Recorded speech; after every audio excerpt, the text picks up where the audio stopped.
We're here for a little while anyway. Okay, so Continue. you're obviously in transit somewhere, but you are able to make the meeting. We're in the parking lot at Holland Christian Middle School waiting for my granddaughter to perform. Right. Okay. Nice. This is dedication, Peter. I've known you to be that kind of person, Dave. Thank you. Okay. Folks, I think others are probably going to join us late if they do, but we probably should start in order to honor the folks who have been here on time. And we've been going introductions. I think, Ryan, you probably get the prize for coming from the furthest distance in Virginia, if I remember right. Mhm. That's right. Yep, Virginia. Okay, and you have a role with Tiger Solar, correct? I am with Tiger Solar. I'm the sales and marketing manager. So, yep. Okay, well, welcome to the call here. Thank you. We'll keep an eye Glad for to be people here. signing in. My name is Peter Bogart. I'm with the Holland Climate Collaborative. And on behalf of everyone who's in the collaborative, I want to say thank you for taking the time to be a part of this. We're kind of eager to help promote solar in any way we can in the Holland area. I say Holland area because that's kind of home base for us. But we're also recognizing that we need to be thinking more broadly than just the one city we live in. Because quite frankly, anything that happens to help make this industry stronger ends up helping Holland anyway. So I recognize there are folks here are strictly from Holland, but we're welcoming everyone who's interested in solar to this event tonight. I'm going to share my screen here and we'll get started.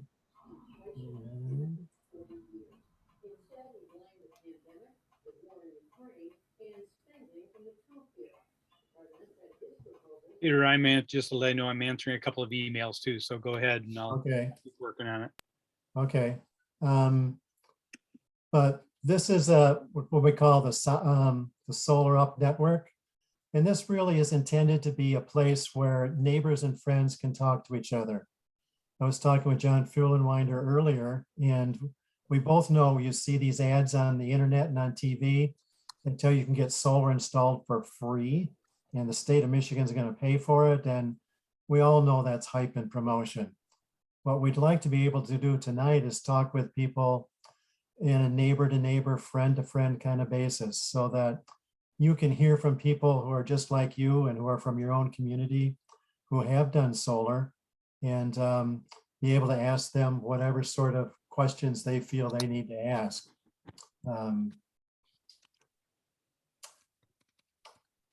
We are a program that's arising from the Holland Climate Collaborative. And our intention is to find ways to encourage people to work together towards purchasing power and the economics of scale. So what you can expect tonight, we're going to spend a little bit of time setting the stage for what we're going to talk about. Then we're going to introduce you to our host, homeowner. Then we'll introduce you to the homeowner's solar contractor. We'll spend a little time after that talking about the group buy discount kind of plan, that concept. We'll spend some time talking about next steps, how you can take action. And we'll try and reserve a good amount of time at the end for questions and answers, because we want you to be able to ask whatever kind of question you think you need to ask. The most important thing is that this be an educational experience that helps you build confidence and an understanding about what happens if I get myself engaged with a solar project. As I said, the Holland Climate Collaborative has its origin in the city of Holland. We were part of advocating for stronger community energy goals here. The city of Holland has a community energy plan, and we just spent 2 years lobbying them rather heavily to update that plan so that it represents a better understanding of what climate science is asking us to do these days. We are respecting climate science, but we're also stubbornly nonpartisan. We don't think this is an issue that belongs to any political party. It's something we all need to be a part of and work to collectively towards accomplishing. So we're working towards the goal, and this is what we urge for our community, that we cut our local carbon emissions by 50% each decade going forward. So there's a lot more we could say, but that's the heart of who the Holland Climate Collaborative is. And based on those principles, this is why we're engaged with this project promoting solar. When we say we count on the science, that means initially almost everybody defaults to the Intergovernmental Panel on Climate Change. They just recently came out with a new report stressing the seriousness with which we do need to adjust to climate change and the challenge we're facing. Statistically, the mathematicians are telling us we've got a 2 out of 3 chance to avert climate catastrophe. We need to cut our emissions by half each decade. So if that's what we need to work toward, the question sort of becomes, well, how do I go about doing that? What do you want me to do? And this is a sort of metric pathway that makes sense to us. We believe you have to go solar. I would add wind in there also, alternative energies. We need to electrify everything we possibly can. And whatever we're using, we need to be as efficient as possible.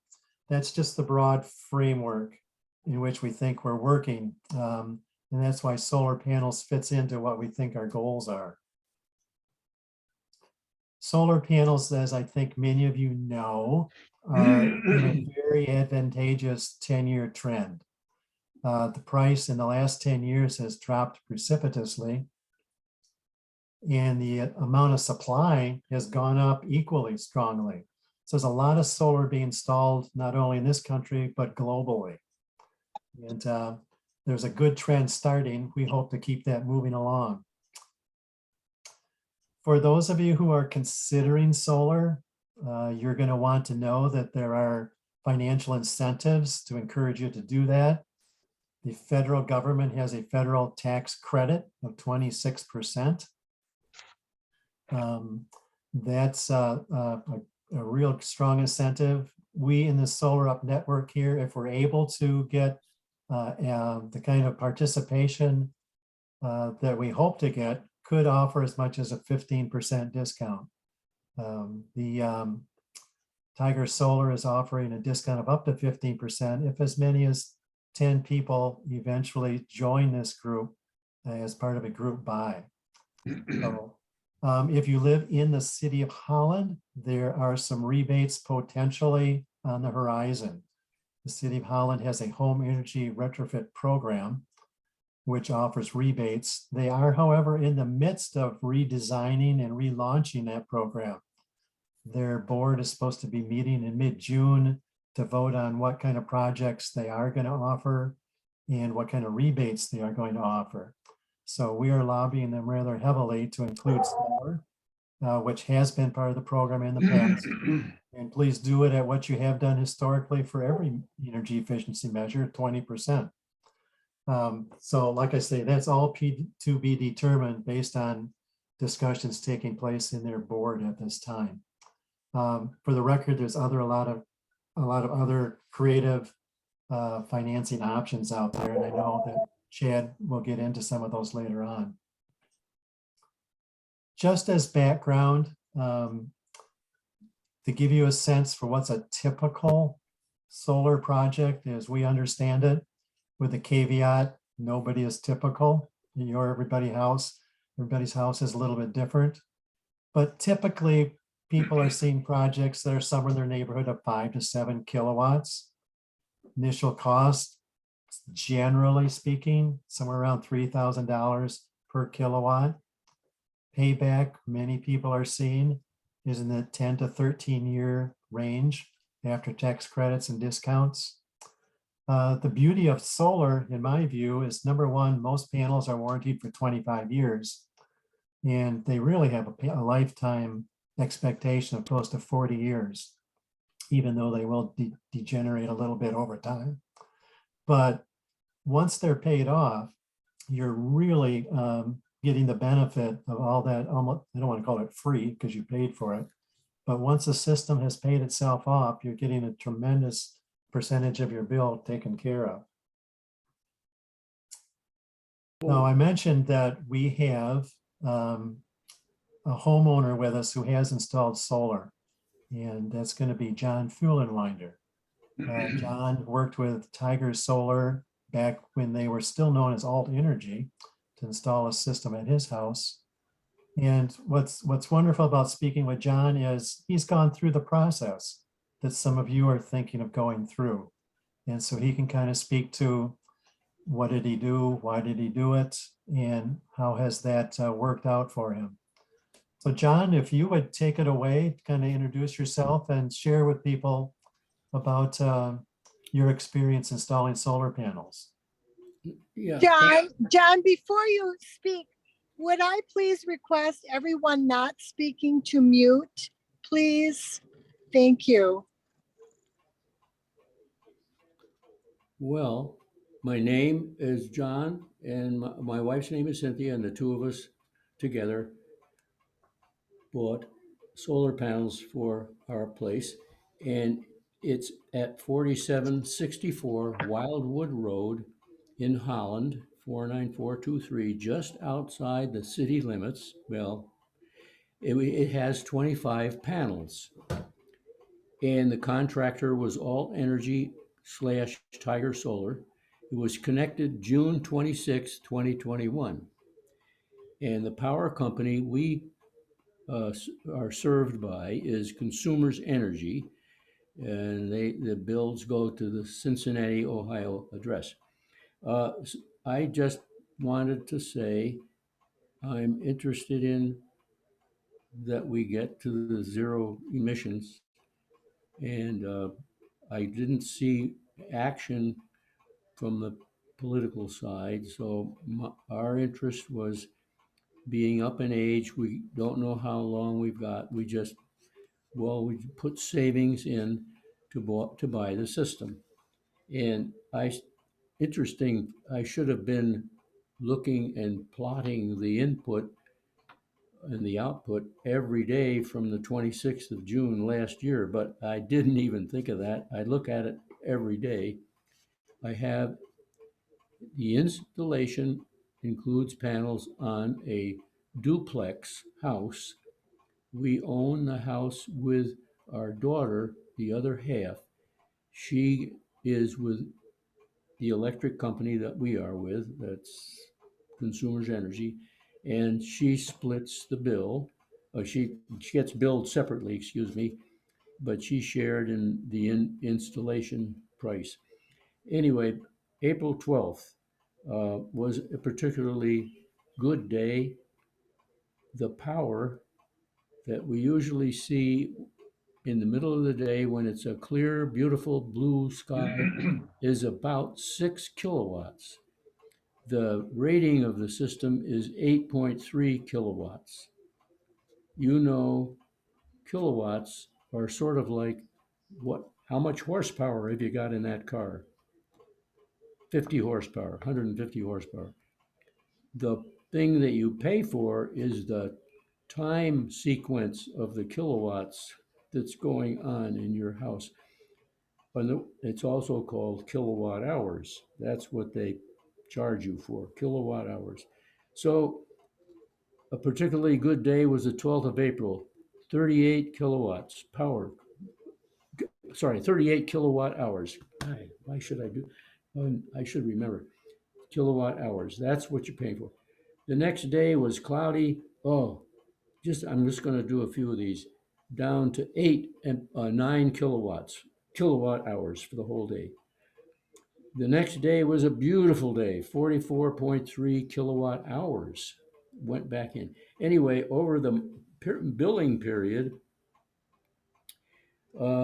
we accumulated 501.3 kilowatt hours of electrical energy going into the system, going into this terrible company called Consumers Energy.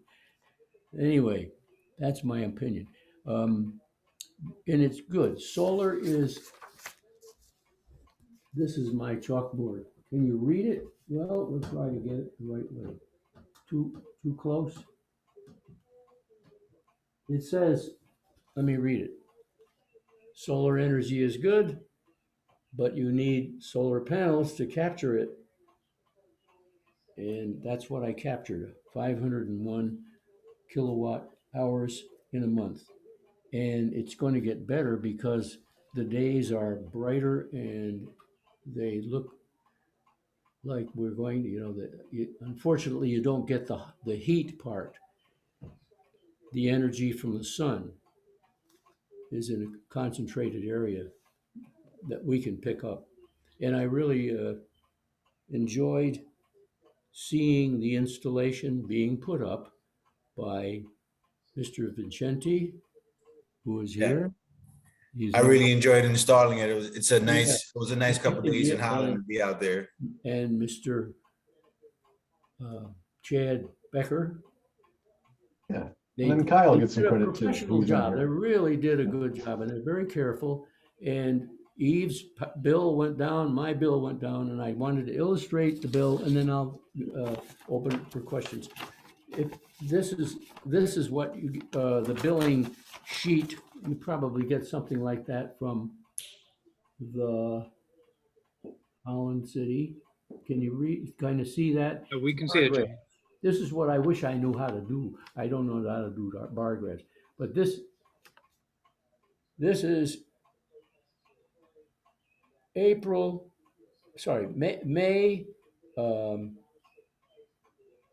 2021, May 2000, the big bar. And then the next May, it's dropped significantly. That shows you right there. That's a good thing. Now, with this particular system I have, it gives you a monitoring panel, which is on the computer, and I would love to be able to show that to you, but I don't know how to do it without losing the Zoom. But however, it does give you a depiction of the energy from the sun coming in, which starts out in the early part of the day at sunrise, and it goes up on a big bell-shaped curve, and it comes back down. And all that inside there, that is the area, that's the integrated power in, and it's the kilowatt hours. Some days when there's a lot of clouds, it goes like right out down like that, and peters out. And then another bright day when the wind comes off Lake Michigan from the northwest, it clears all the clouds away. You get fantastic power energy, and it's going into the system. Now, what does consumers energy do? It pays me back a few cents per kilowatt hour on my bill. That's what so if I didn't have the solar panels, it would be $150 or something, and that's down to say $50. Roughly, that's it. And John, could I summarize? Yeah, no, that's it. I think one of the things that's coming through as I listen to is you have an engineering background and you are really into details. And what I'm hearing is for a guy who really does understand engineering and details, I'm hearing you say, I'm really happy with this system. Would that be fair for me to say that? Absolutely. Yes, sir. Okay. It produces, it's just the right thing for an old guy to enjoy the last bit of life. Yeah, it's fun. It's a good thing, a good system. Okay. And I hefted a panel myself, and before it was finally connected, and I was wondering, gee, maybe I could use it to do something. No, and Chad and his men put it up. Okay. Okay. Yeah, there he is, the guy that and his team. Yep. Okay, John, thank you for sharing. I think we should move along to Chad Becker, who was your contractor. Yeah. And I know Chad has got some material prepared here. Chad, if I put up the screen, are you ready to go? You can, but at first, I guess I did just to the chat link, I shared kind of what John was hoping to display. I managed to take a screenshot real quick of like yesterday was a beautiful sunny day in Michigan. There's a great that little solar arc you used to showcase, like looking at, John. It shows both the production throughout the day, and it shows what his panels were producing at midday. That's kind of close to solar noon. He's got an east-west facing system. Each one of those represents a panel, and that's kind of like the guts of what John enjoys looking at every day. That really showcases what a solar array is producing as we're in the middle of a summer or getting to summer. Okay, I could agree with you that I have panels on my roof, and the app on my phone has become addictive. Yeah.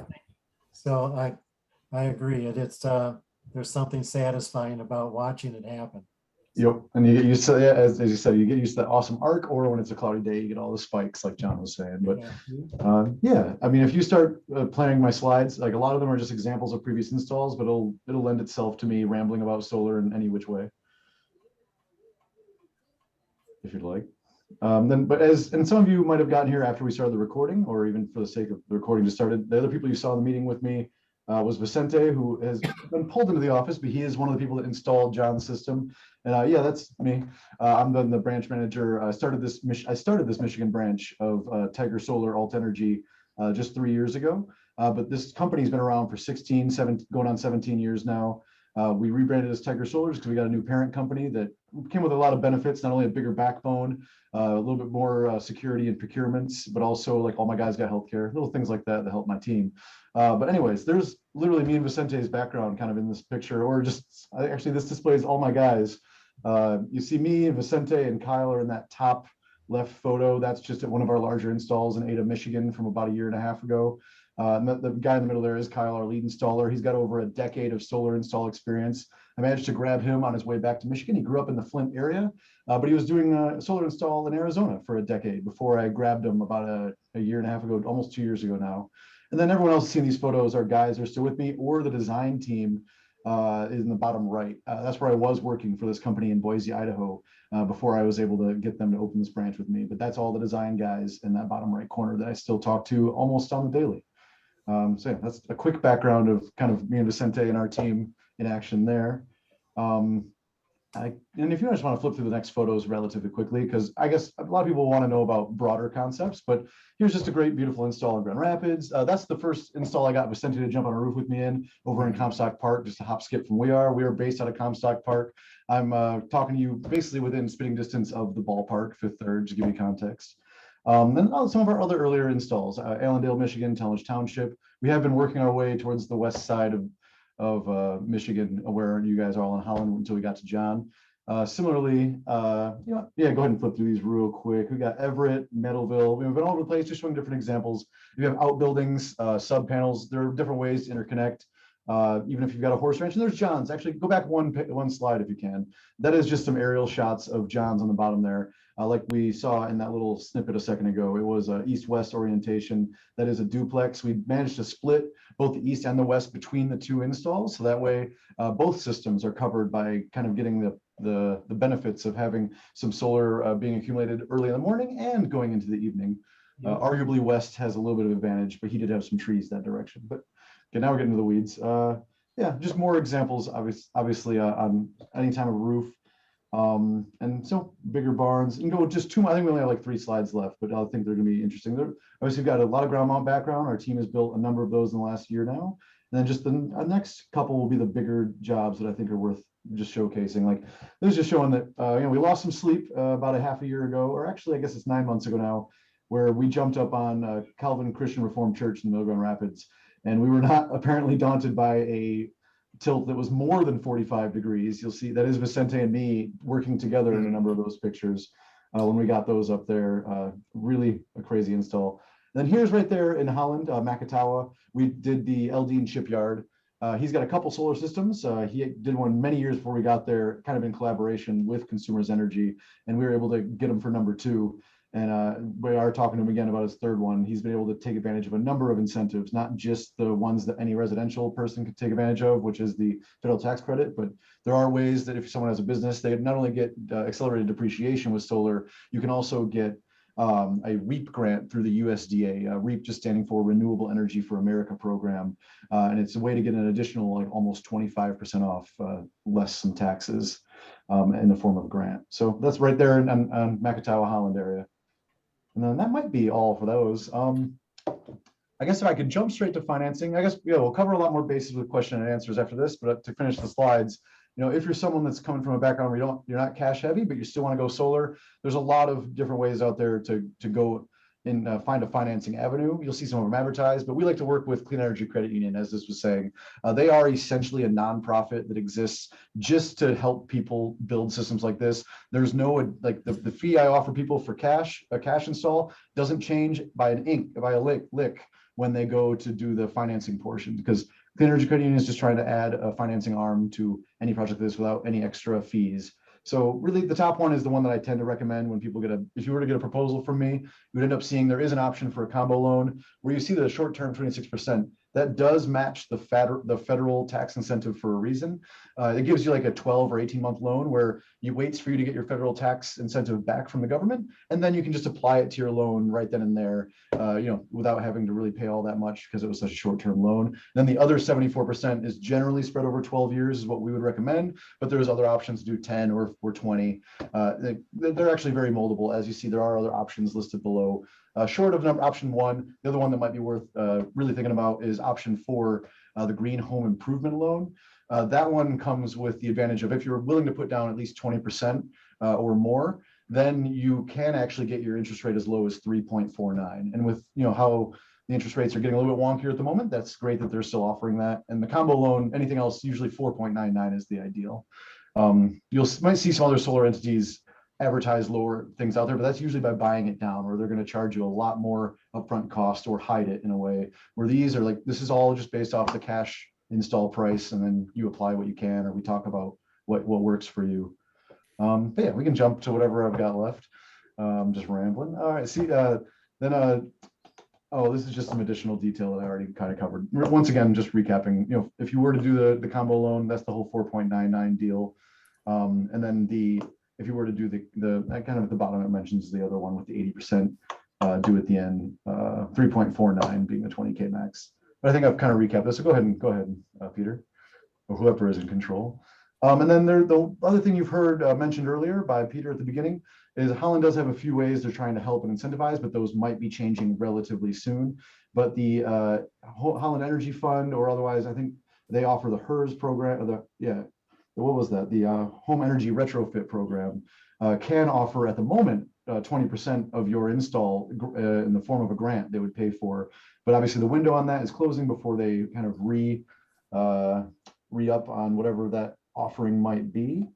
And, but this is also my slide just kind of emphasizing that you can, if you specifically live in the city of Holland and have Holland Board of Public Works, there is a way to get them to actually do your financing with you, for you, where you, instead of basically paying the electric fees, you're paying your loan rate, and your solar is offsetting what you have. Your solar is offsetting what your bill would have been, but instead it's showing up on that same bill anyways as part of your financed option, or as your bill, monthly bill for that. I might have done a bad job of recapping that, but I can definitely speak to it more within the question and answers. Now let's see what the last slide is kind of just continuing. Oh, go ahead. I think that was your last one. Oh, perfect. Okay. I added a couple more. I think I sent you way too early today, so that's fine. It would have just been speaking a little bit more to the home energy retrofit program, but like you said, that's up in the air right now. So yeah, banking on it at the moment might be a bad idea, I guess. We have been lobbying the people we know at that program for including solar. It has been in the past something you could do after having met other energy efficiency requirements. Mm-hmm. And we're asking them to just do it straight up. There's that extra barrier there where you really did have to make sure to retrofit other items before you got to the solar component. Yeah, that was part of the requirement. Got it. I guess I can see why that makes sense, because they did force a home energy audit, before they do anything. So I can see how that could be built into that. So we're not in a position of saying anything definite, just because the board and the staff have not announced what they think their new plans are yet. Mm-hmm. Okay. There will be, as you mentioned, though, the on-bill loan program. We expect that to continue on. So especially for folks who may not want to get a bank loan, the money is available through the Home Energy Retrofit Program, and can be paid back as a line item on your electric bill. Yep. And there are some qualifications for that, but basically it just means you've paid your bills faithfully. I think it's for 2 years now with no misses, and you are eligible. Mhm. So for a lot of folks who may not have credit history or whatnot, there's another option there.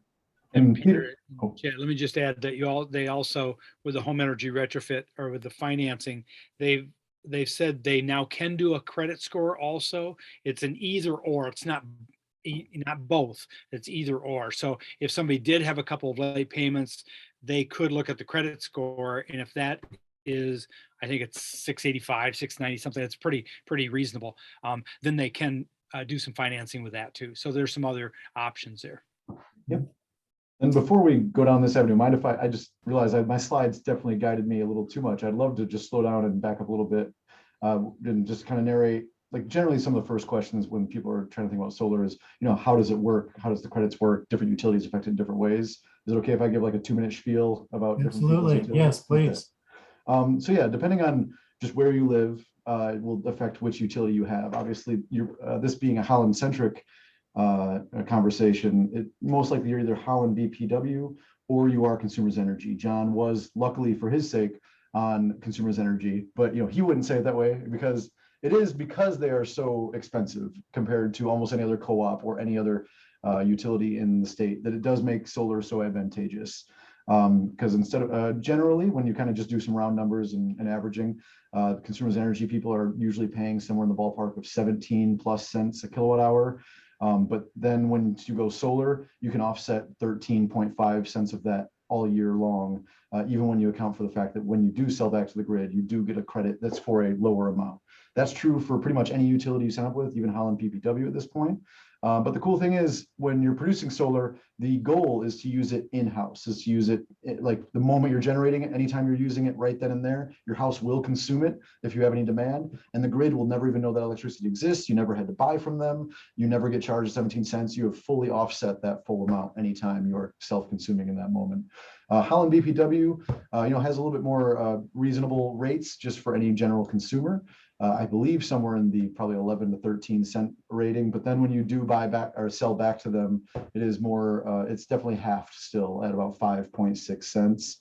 And they did get a bit more draconian with their credit system in the last 2 years because they were 1-to-1 3 years ago, like meaning whatever you're paying for electricity, if you sell back and get that credit, it did go down, by half. And then they're not really carrying forward credits as generously as almost all the other utilities, where usually they'll stick around for 12 months and it's a first in, first out system. Holland Board of Public Works is kind of billing on a monthly basis, or not kind of, they are. And I was unfortunate to kind of catch myself up to speed to learn just how rough that had gotten in the last 2 years. But nonetheless, a lot of people are still on Consumers Energy. That's definitely, I think, the easiest ROI conversation, but we're here also for environmental reasons. And just because you don't get fully the payback doesn't mean it changes all the good it can do. So, okay, maybe that was 3.5 minutes, but I'll try and stop and see where we go next. Maybe you could take a moment here, Chad, and just tell folks, for people who do decide to follow through, would like to take the next step and explore it further, what do you need to have from them? Oh yeah, it can be as simple as just an electric bill and an address. If I were able to put eyeballs on your roof and Google Street View and all sorts of ways, we got tricks to do remote proposals. That might be all I need to get a really good proposal in your hands. But if we look at it, we see like questionable tree shade, we can't quite tell the tilt, you're a little bit more remote, so we have more questions, then we'll definitely want to do a site visit. And that would be beforehand if we just had a few questions. But if not, I'd love to do a site visit after you have your proposal. We're like, there would be no pressure. I'd get you the proposal, and then it's like, please let me come talk to you about the project if you on site if you want me to, or Vicente too. Vicente is my number 2 in the office, like I might have mentioned, and he's doing proposals with me too in the next when people give us a list of anyone that's curious. Yeah, but that's generally how it goes. It's definitely no pressure from us, and to the point where we can even do it remotely if you'd like, unless we have extra things we need to figure out. Is there kind of a typical timeline? How do things play out? Say somebody calls you tomorrow and says, well, I would like a quote. Yep. What's the timeline for how things play out after that? Yep, just because I've learned to not overpromise. I'll usually say, hey, I'll have, if I have enough information to build something for them, once I've talked to them about their goals, is battery involved, what, the goals can change what we're talking about, but nonetheless, then I get enough information to send it to design. They'll start designing it for me. And at the same time, I'll build up an actual estimate of what I imagine it will take. And we'll get a proposal in your hands in about a week. And then once you have that proposal, that's where we'd love to stop by to talk about it if you would like. And really, then it's up to you how interested and how fast you want to act. Like if you were really motivated to act now, actually talking to the home energy retrofit program to get that 20% before the end of June could still be in the cards. But I guess it depends what their barrier is, because if it has to be constructed before you get it, that'd be a whole other thing. But I doubt that's the case. And because our construction calendar does have us into the end of July at the moment. Okay. Let me pick up a couple details here from the perspective of us folks here at Solar Up Network, and then we'll open it up for our question and answers.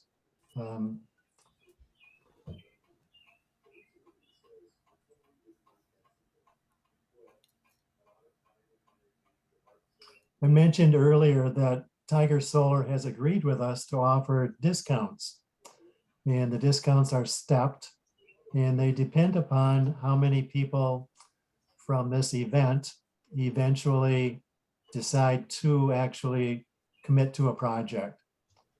We're holding this conversation open until August 1st. And I mentioned that date specifically because you don't have to have been on the call personally tonight to be part of the project yet. In fact, if you really are serious about solar, it may be to your advantage to talk to friends who think they're serious also, and they could be included in this process. But if there are 10 contracts by August 1st, Tiger Solar is offering a 15% discount.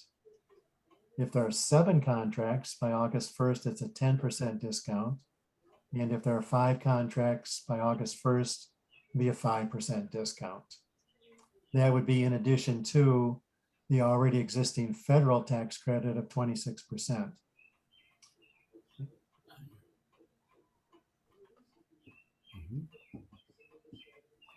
Step 1, if you do want to follow through from this event, we have kind of agreed with the contractors that we will be their unpaid administrative assistant. So let us know at the Solar Up Network if you would like to move forward. And we will collect all the names of people who are moving forward. And we would like to have a copy of your electric bill. And then we will collate all that so that we can hand it off in one data sheet back to Tiger Solar so that they have a clean list to work with. So that would be step 1. And step 2, again, I guess I'm repeating myself, but recruit and refer. We're going to keep this open till August 1st. And if you have friends, family members who say, hey, I'm kind of interested in that, this would be a good time to get them included. That helps us get closer to those breakpoints of 10 people or more in the 15%.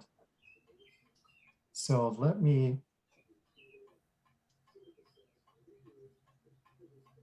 And just to let you know, we want you to know that there are options. If you believe you need to do due diligence, there are other contractors listed at michigansaves.org. Michigan Saves is a program operating in the entire state of Michigan, which offers financing for alternative energy and energy efficiency projects. They also have their own financing. The one that intrigues me the most that I've heard about recently is their 25-year plan. So if a big upfront cost is too much for you, they can break that down into monthly payments over a 25-year period. And you still break even in the end, but it makes cash flow easier to handle for folks who are on tighter budgets. And if you want to hear from other local panel users like John Fillenwander did tonight, let us know. We can put you in touch with some of those folks if you feel like I just want to hear more from somebody. And again, so we're going to throw it open here for questions and see if we can get answers. And Excuse you me, raise I your hand. wanted to just also add that I put in there, if you want to recruit, anybody wants to recruit people to be part of this, so we can be part of this program, I put in a discount code in the chat there. So if we'll have a recording of this meeting and we'll send it out to everybody, send it to other people. If you want to have them take a look at the recording so they can maybe get some of their questions answered. And also it's a good way for us to kind of keep track of it a little bit. If people are, oh, hey, I got that discount code. So it's just a way of us kind of keeping track and helping promote that to other people. So feel free to share the recording, and we can recruit other people, and maybe we can build up that number a little bit for the discount. Okay. What questions do you folks have at this point? I think I have Nancy. a question. Yeah, I go have a ahead. question, Jane. This is Jane Pettinga. We are building in a condo association. We don't know what the rules are yet as far as whether we're allowed to have solar. Do you have any experience with talking with condo associations? Yeah, I've About that? definitely been a call in on some group meetings to get one approved over in Ada in the last 6 months even, and that went really well. Basically, I'd love to talk, if they don't already have pre-built rules, I would love to be the first one to try to inform them of what those historically look like and around the country, and try to frame what smart rules might be that still make it and basically energy helpful for solar installs. But yeah, I'd be glad to make that phone call. I'd be glad to start a 3-way email chain, whatever the most comfortable way to start talking with your condo association would be. I can be involved easily. Okay, thank you. Nancy, I think you had a question. Yes, thank you. We have a fairly new roofing system. Are there any requirements before you put the solar panels on the actual condition of your roof? If it's new, I think you already met the requirement. New is the best, because the one thing that people hate is if they're going to throw solar on, only knowing they have to put a new roof on in the next 5 years. So if you got a new roof, we have an attachment that'll attach to it. If it's metal, then there's a couple questions. If it's just a standard shingle of some sort, then it will be pretty much a standard Iron Ridge, Iron Ridge flashing that has multiple gaskets and 20 years of proven no leak situations that almost any solar install company can attest to, let alone the company itself. So the extra data sheets for that would be in your proposal if you got one from me. This showcase kind of the half cut of what that looks like. And then, I'm sorry, I'm gonna piggyback another question. Resale value. If we're thinking of selling our home, how do solar panels impact that? Do you have any findings? The evidence is growing all the time, where there's plenty of articles you can point to. But I think this is the moment where I think Vicente, my number 2 in the office, is actually always better answering this question than I am. So I'm going to see if he's got it in him right now. Okay. Right. The Lawrence Berkeley National Laboratory is a government-funded and sanctioned research center, and they were tasked to find the answer to this question, and they determined that nationwide, the average for increase for the value of a home is $3.21 per installed watt. So right around equal to what you're paying, if not a little bit more. The average price per watt that we've been quoting is between $290 and like $305 anyways. So you're already going to see like a small bump over what you paid for your system when you installed it. Okay, Nice. that's wonderful news. Thank you. Yep. You're welcome. Richard, go ahead. Hi, yeah, thank you. First of all, thanks for a very good presentation. I got a couple of questions. The first one is, so my roof is sort of in midlife. So when you do need to install a new roof, all the panels come down and then are reinstalled afterwards? It pretty much. Basically, I think there's not a fancy term for it. We call it like a uninstall, reinstall. And there has been moments, like I think one of the most recent contracts I've signed, we bartered to put a line in there like, hey, if you decide to redo your roof in the next 7 years, we'll come back and do an uninstall, reinstall for X amount of money. Just kind of the X amount of money depends on how intense Right. your roof tilt and install is. But generally, if it's on the smaller side, it's closer to $1,500, $2,000. And if it was a more intense install, that number would probably be more like $4,000, somewhere in there. Okay, thanks. The second question I have, and I think this is probably more or less irrelevant, but we just had a standby generator installed at our house. Does that affect anything with the installation or operation? Not really, but it's definitely something we want to know about up front. And then just make sure you understand how things are going to work. When someone has a generator, that just means there's an easy answer that just without getting into weird, complicated goals people might have, is we just want to install our solar so we tap on the utility side of your main panel or wherever your main point of interconnection is. There's two ways that we can attach a solar system. One of them is a backfeed breaker that is in your regular main panel of your house. And the other way is by doing a line side tap, where we're technically tapping onto the lines as they're coming in from the utility between the meter, but between your utility shutoff, whatever your main disconnect is. So if knowing you have a generator, if we just install where we connect above your mains on the utility side, then it's as simple as when your automatic transfer switch or your manual transfer switch turns off the utility in order to let your generator turn on, that guarantees that our solar is also off and all good. So like an average solar install that doesn't have a battery attached will definitely be off when the utility is off. It needs the grid to have somewhere to send the energy. And that's just the easy way to safeguard that our solar system is safe when you're using your generator. Okay, thank you. Yeah. Sounds good.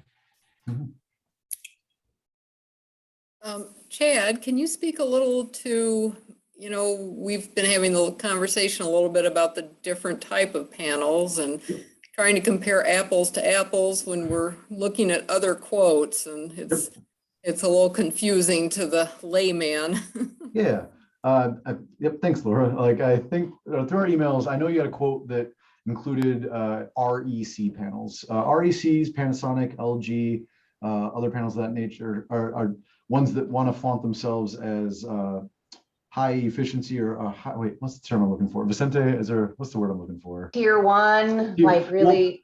Well, tier one is all we quote, even low degradation panels. Oh yeah, I guess that's where I'm really going with this, I guess. But yeah, okay. So to your point though, Ryan, pretty much any panel you'll see us quote is going to be the tier one. Like there's like the best kind of metric that anyone's been able to point to for what makes a panel dependable is kind of like the longevity of the company, where they're being sourced from, all these little metrics that are kind of compiled in a Bloomberg tier list. And anything we'll quote is going to be a tier one panel. But there is a level above it that I think you're speaking to, Laura, where you got a quote from a company that showcased REC panels. And like I said, other ones that might be like that are Panasonic, LG, brands that kind of people know from history, that have a lower degradation rate, like Vicente said. The lower degradation rate will be a little bit closer to 0.3% or 0.25% a year, where the panels, tier one, the average like bread and butter tier one panels that are still from that have a great production background, they're the ones that are being mass produced around the world. Those tend to have around 0.4 degradation rate. So that difference in degradation, costs you a lot more upfront. That's why we don't tend to quote it outright. Like at first, we will give them to people if they request, but it will come usually with at least $100 extra per panel, depending on how big your system is. It just adds a few $1,000s, and then it takes 10 to 15 years to recoup that money as it degrades a little bit slower than the average bread and butter panels would. So that's why I don't usually start by quoting those. We can, and that's why that company you're talking to did quote RECs, just so they could, I guess, promote that. They have lower degradation panels, and that's where that differentiator is coming from. Yeah, so hopefully, I'm hoping that price point difference was showcased in what you saw, but I'm always open to any feedback. A good way to look at like a low degradation panel versus like a standard panel is like an analogy I would say is like compare it to a car. Let's say you're getting a new car and you want an X amount of gas mileage. Are you willing to pay more upfront to have better gas mileage, or if it's cheaper, but overall you're going to save the same amount of money, it might just be better to go with the normal panels. But that's just my opinion about it, I guess. Your analogy is fair-ish, but I don't like it because I feel like you would want to pay more for the higher gas mileage. So no, yeah.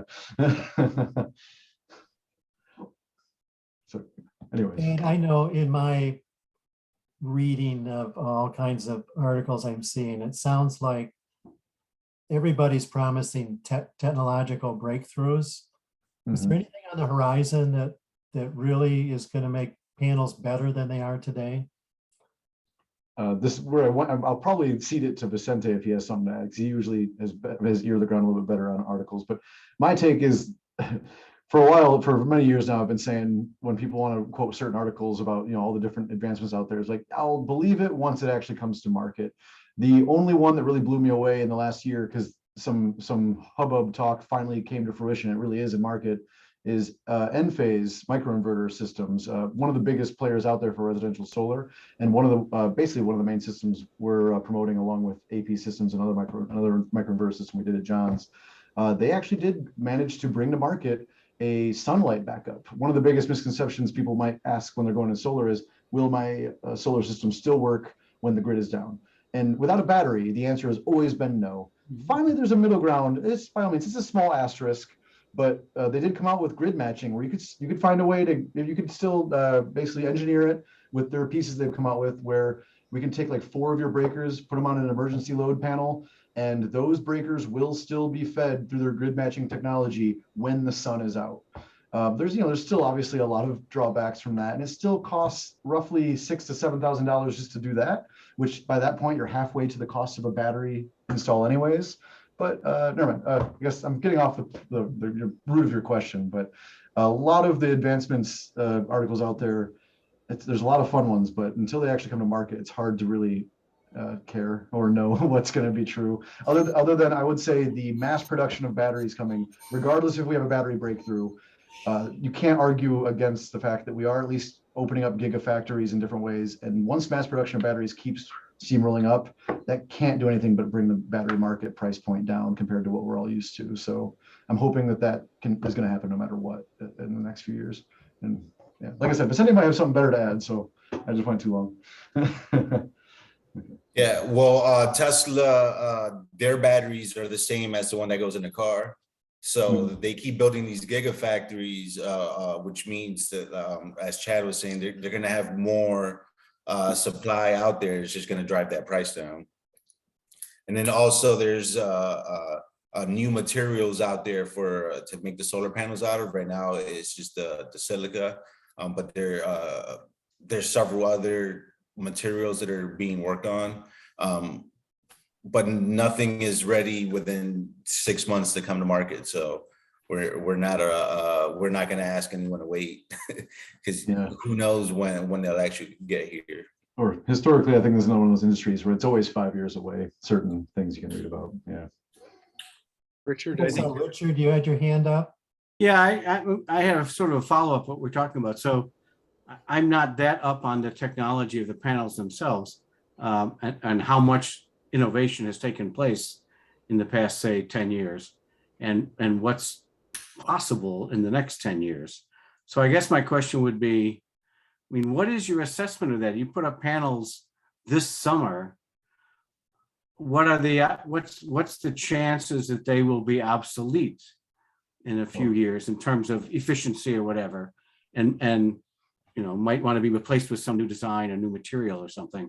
And I assume that you're not locked into any, supply or contract that you couldn't offer the most efficient one. Well, we're definitely always just grabbing what's best and best for our customers. We're not locked into anything, but I think I just would ask for some speculation on your part. What do you think is going to happen in the next 10 years? I mean, we're thinking very seriously about this for a summer house that we have in Holland that we would leave in the family, for decades to come. So it becomes sort of a long-term question at that point. Yeah. Well, I think the root of your question is, hey, am I going to regret putting, today's panels up compared to what's there from 5 years? But unless something dramatically changes the history of it, yes, in 5 years, the panels that we'd probably quote you today that might be like 380 watts, 5 years from now, I wouldn't be surprised if those same size panels are producing 500 watts.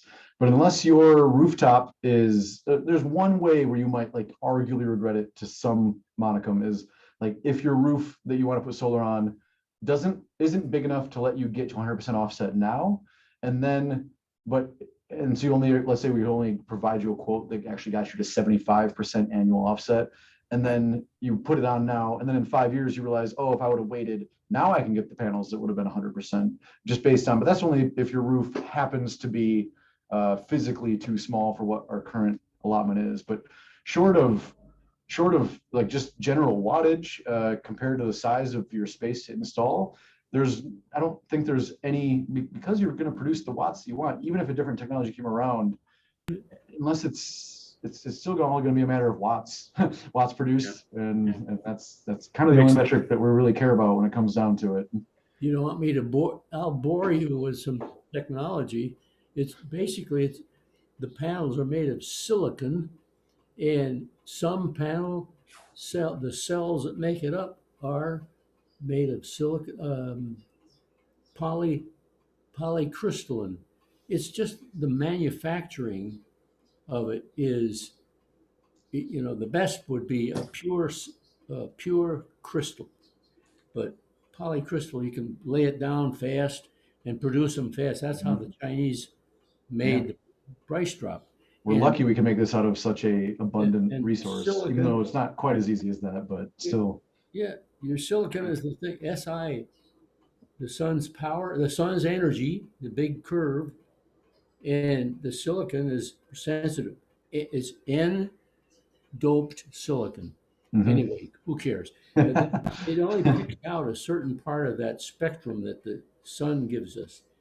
What I was hoping that they would do, the spectrum that's most energetic is in the green. That's why the eyes and chlorophyll and all, it's all related.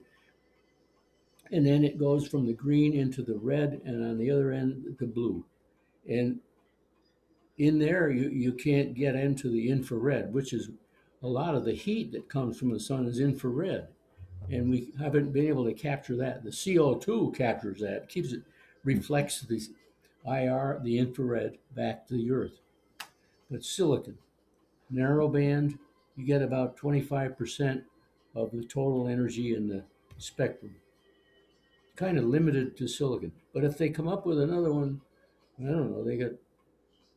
That's definitely something you can find articles about, like what are the other hypothetical ones, but man, those are not You ones sort of that- lost me, John, but I guess the answer is that Tiger Solar is not going to lag behind innovations in the field. So I don't that's think not really a Oh, problem. yeah, the fact that I already got a quote out for that Enphase microgrid thing made me feel pretty good, because that was like, we had that quote to somebody before we even could have acquired it. So yeah, we have designers in the design team in Boise that are ready to jump on any new idea, and once they do all their research. So yep.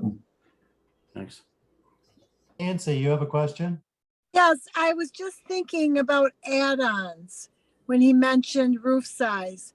Are we able to have an install a certain, size, and you give us a quote, and then later on we can afford an add-on? Is there going to be any discount there, or how does that work? Yep, that's the cool thing about what John's system was built with microinverters, and pretty much almost any residential install I'm quoting at this point is going to be microinverters, and that means there's one little tiny microinverter connected to every 1 or 2 panels, and because it's actually up on the roof, and you chain a bunch of them together on the roof, and they all come down to like an AC combiner box. That makes the expandability way easier than if you'd get one giant inverter that hung on the side of your house, and that would lock you into whatever size that was built for. There used to probably be like anywhere from 10 to 20% of wiggle room, where if you sized it as a little bit small for the inverter at first, you'd have another 20% of wiggle room to add on later. But now with things being microinverters, that leaves expandability pretty much uncapped. So it's really easy to expand later if you'd like to. May I Thank ask a you. couple Yeah. practical questions? I mean, Right. if I were to schedule a project with you, number one, how long do you need at the house to get it done? And are you going to do things like drill holes in my house? How do you connect wires? And do I have to get an electrician? Do you take care of that? Yeah, we're definitely all turnkey. I've been working with the same master electrician since day one in Michigan. We have this great guy named Jerry Van Overen, who's our main master. He promotes Tiger more than I do at this point, I feel like. So, but there will be a few holes, but they're definitely, once again, everything's all been figured out many times over. If I were to run into the other room, I am right next to my main inventory spot. Like I could go grab a solar deck that actually shows you like, hey, this is the part of it that is a flashing that tucks underneath the shingles. Our penetration is going through the middle of this box, well underneath all these flashing elements. And that's where everything runs in 3/4 inch EMT. We're doing everything basically to be built for long-term. We're not doing any Romex that could just get jostled or accidentally cut into. All of our install and wires down are in 3/4 inch EMT or larger if your system was happened to be that large. And then that runs down, might there be a penetration there? And there might be like one penetration if we go through your attic back to the outside of your house. That is, I believe, what John is. I don't know. John was around the side, so his is probably all external. side. So John, yeah, we didn't have to do any. I don't think we did any holes in John's house. Is that true, John? One. One? Oh, we did do one. Okay. It all just depends on every install. Every house is different. Every solar array is different. I guess I could have asked. I liked it. I was going to say the panels they're little plugs on the end. They just plug them into the next one and like building up a battery, both ways.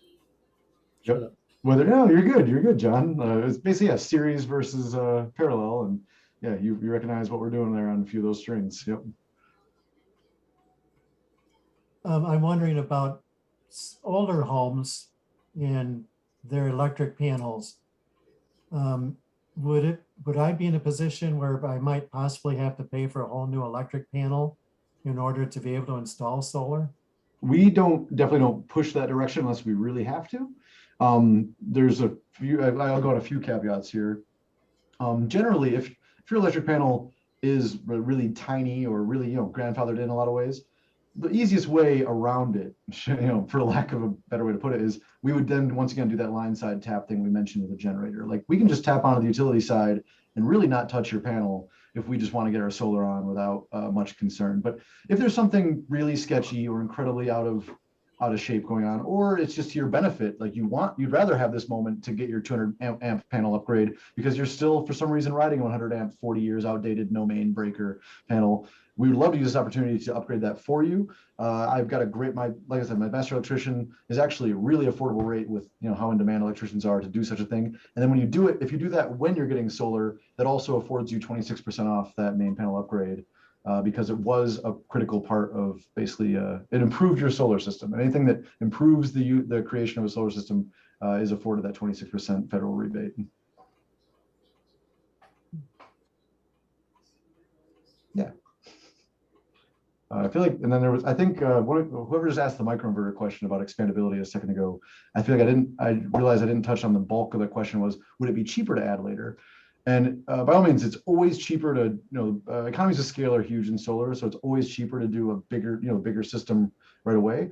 But even so, it would be cheaper to add later because we'd already have the conduit run, we'd already have the interconnection done. So there'd be a lot of these fixed costs that would either not exist or be way less in play. So right now we're doing a expansion in a week at our install in Kalamazoo, where he got a Generac system, probably like 6 kilowatts, where it was probably around $3 a kilowatt the first time around. And I'm able to add these extra 8 panels he's getting now for, I think, right around $2 a watt, because most of the base system is already in play.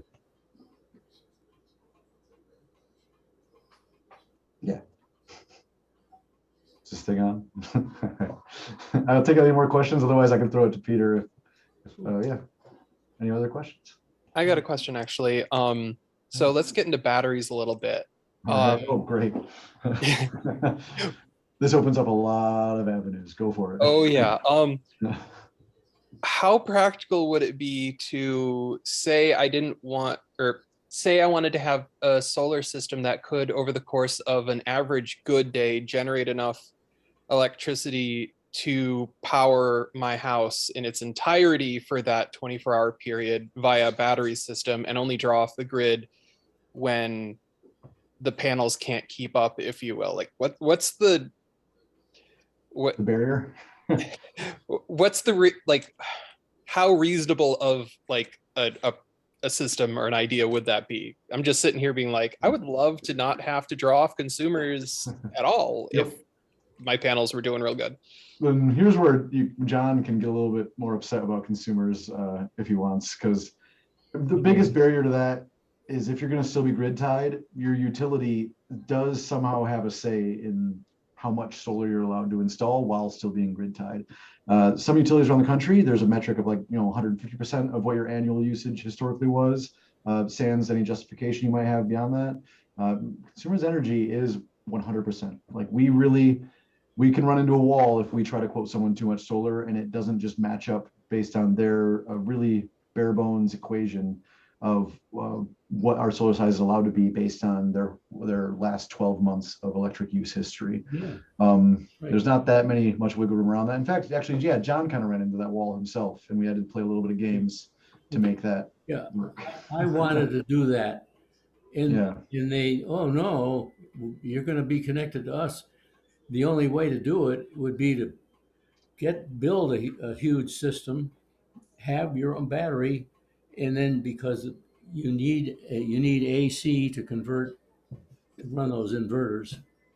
Yeah, because you need AC. Everything in your house is motors, electric motors, AC motors, AC this, automatic, alternating current, refrigerator, and what comes out of the solar panel is DC, direct current. So you got to make it into AC, and that's what the inverter does. Like guys that drive rigs, they got a 12-volt battery in the rig, and they got an inverter, which you got at some hardware store, and you plug it into the 12 volts, and they got 110 volts to run the shader and all that.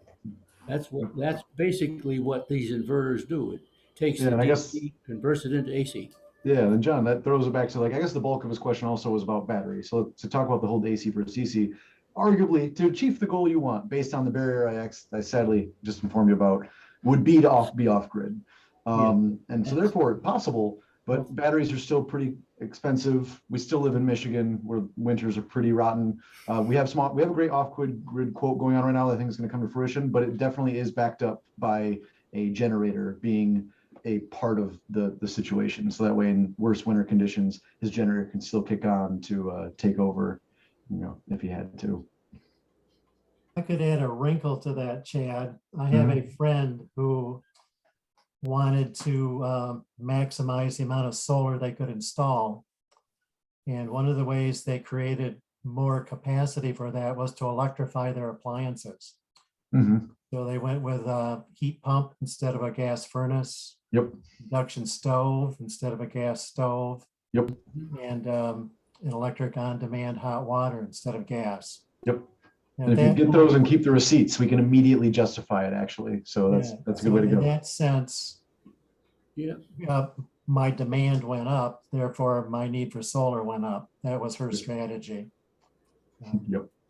And hopefully the justification we get to throw at them by just providing receipts, hopefully it's overblown the averages that we can provide. But as long as we provide receipts, we've never been denied. So it's a good way to go if you're trying to do it all at once. So on behalf of Holland Climate Collaborative, our strong interest is climate change. And climate science is telling us we need to stop burning fossil fuel. Yeah. So if we electrify our appliances and backfill with solar panels, that accomplishes that goal. Step forward. That's weird. I end up kind of wiggling in that direction as well. And people are like, well, should I just use more electricity for 1 month just so I can have more solar for the next 20 years? I'm like, I'm not going to say it's a bad idea. So because it is based on 12 months of usage, and it's easy to justify then.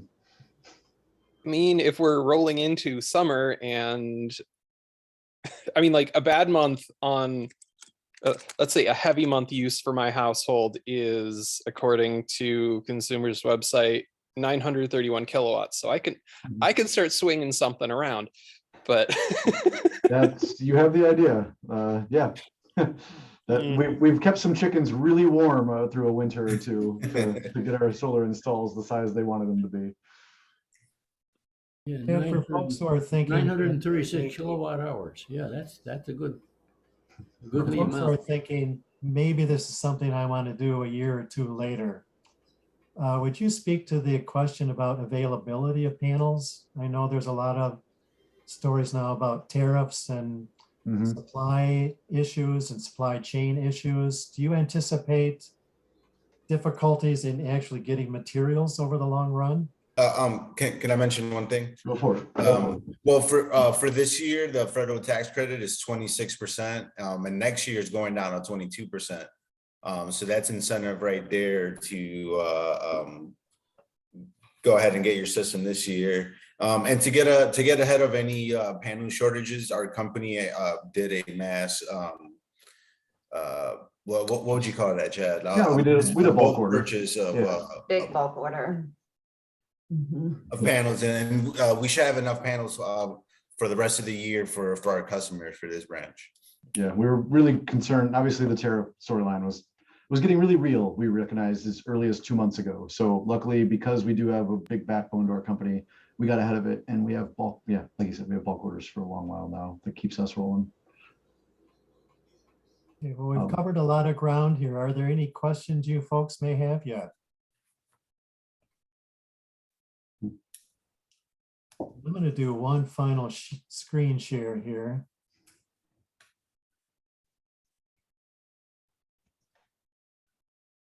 All right.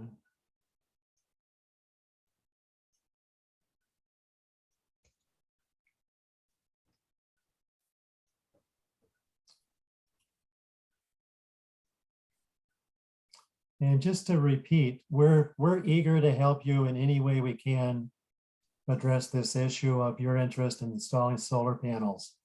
So if you would like to follow through on this and you would like a quote from Tiger Solar, we're asking just send us a message here at solarupnetwork@gmail.com, and we will put together all of the responses so that Chad gets one spreadsheet with all of the information he needs in order to follow through. We would just simply need to have you responding and saying, yes, I'd like a quote, and here's a copy of my electric bill. Chad, any parting words? Basically, I just love, I've got a great team going on right now. You've met a couple of them here, Vicente and Ryan, but I've never, even though I have this big backbone of a company, I did have to start this branch 3 years ago, kind of just, on my own little back, but then Vicente joined me. And then since then, it's now me and Vicente and 4 installers that I couldn't be more proud to call my teammates. So I look forward, I'd love any of you to meet any of them, and they'd be really great educators to talk to you on site anytime, including my master electrician, I should say. So, which I should start including him when I think about who's installing, but he just joins us for a day every here and there during your install. So, but I'm really proud of my team right now, and I think it's a good time to jump in with Tiger Solar. And thanks for and I just made that too much of a sales pitch. Thanks for being on the list. Thanks for being motivated by climate change. Sorry, I just sales pitched. No, I've worked with several solarized programs throughout the company, several in Virginia, and a few out in Boise. And I really appreciate the grassroots effort here. I'm trying to get those bulk purchases and getting those people together as a group, as a community to try to do this. I really appreciate what you guys are doing. Hey, John Fullenwinder, thank you so much for it's pandemic time. We couldn't do this on your deck or in your backyard, but we're doing it virtually. Oh, thank you for sharing so much about your own experience. And I think what came through is your great enthusiasm for it. Thank you for sharing that as a homeowner tonight. you're welcome. And to each of you who participated, thank you so much. And if you have questions yet, you have our email address there. Let us know. We'll run down questions to the best of our ability for you. Thank you. Okay. I'm easy to get a hold of for answering questions too. So I'm still here when you need them. Thank you. Okay. Thank you all and good night. Good night. Thanks, everyone. You want to have another meeting like this sometime as a follow-up? And you, John? Peter. Oh my gosh. Yeah, we'll talk about that, John. Sure. Well, I'll try and bring Riley by in the next few months. I'm definitely planning on getting out to the beach soon, John. So Okay. yeah, good to see you. Yeah. Thanks, everybody. Good to meet you, Vincente. Good to meet you. Thank you. Okay, Get out of Ken, if you could stay on for a minute and we'll kind of debrief. I will. Yep. Okay, John, if you want, you can click the little bottom right corner there. It says leave the meeting. That'll Mute. or it says end. Oh, End oh, or we're down leave. here. All right, there it is. Bye. Thanks, John. Yeah, John. thank you. And Dennis and Joe, are you ready to close out?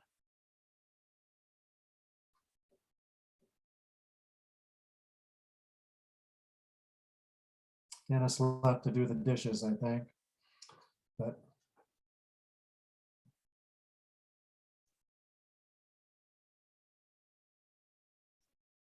okay, well, we'll let Dennis catch up. Any thoughts? I thought that was very helpful. I thought the questions were great, and you planted a lot of good questions there too. I liked your questions were also great. So I know those are just things that you've had experience with or have heard before. So those were good to have in there. Yeah, I just, because I have had the experience as a homeowner, Yeah, yeah, there's things you would have never thought of. right. But they were Yeah. able, actually, they were going to drill through my sill plate and go down the wall and come through the lower sill plate at the foundation and then into the mechanical room. And I was able to say, hey, wait a minute. I just recently installed a new high efficiency furnace. I now have an orphaned chimney. And when we got the new roof, they took the cap off the chimney. So there's just this open pipe standing inside the attic. Oh, yeah. So they were able to drop down the open pipe straight into my mechanical room. Oh, that's great. What a good idea. Yeah. So, but yeah, otherwise they were going to drill some holes. I'm not real eager to have holes drilled. Yeah. But I think the other thing that's not real clear to people is you